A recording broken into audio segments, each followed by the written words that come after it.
The Battle of Kapyong is an excellent example of a brigade-sized force conducting defensive operations, in particular area defence against a mobile and numerically superior enemy. The purpose of area defence is to occupy an area within which the force seeks to gain tactical dominance and weaken a threat to the extent that offensive actions can be mounted or resumed.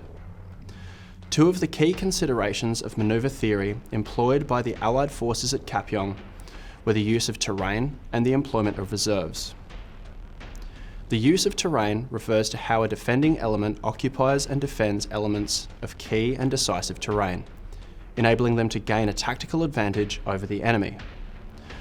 The 27th Commonwealth Brigade made good use of the terrain, hastily occupying positions that were naturally strong and suited to blocking the Chinese advance, with engagement areas sited on their most likely infiltration routes into the valley.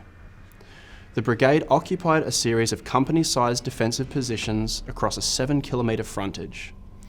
While widely dispersed, these positions were able to mutually support each other through direct and indirect fire.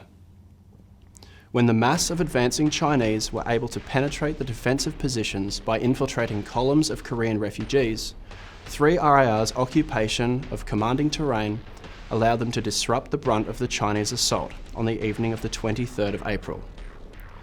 This was particularly true for Delta Company, who, by holding the summit of Hill 504, were able to protect the battalion's right flank. Their well-sited engagement areas allowed them to hold ground, repeatedly repelling attacks on terrain that would have been advantageous to the Chinese for an advance towards Seoul. A reserve is a dedicated force element that provides the flexibility to react to unforeseen developments, to reinforce success and seize opportunities. They provide the commander with the capability to act offensively during the defence and regain the initiative. Reserves can be dedicated or situational and should be held at all echelons of command, prepared to conduct a variety of tasks.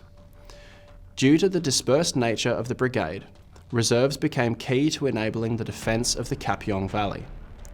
On numerous occasions, the use of reserves, both dedicated and situational, greatly enabled the brigade's area defence.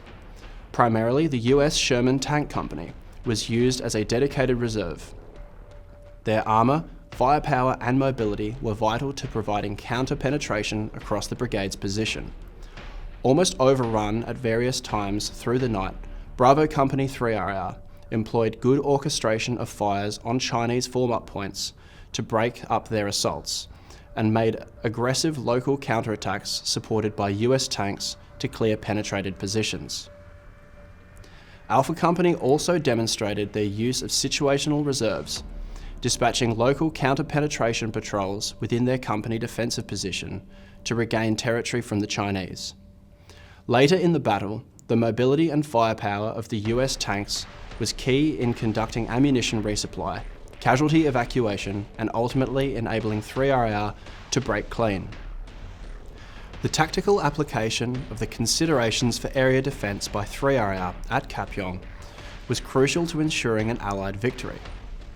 By applying the principles of use of terrain and use of reserves, 3RR and the 27th Brigade were able to halt the enemy's divisional advance and ultimately protect Seoul from capture by the Chinese.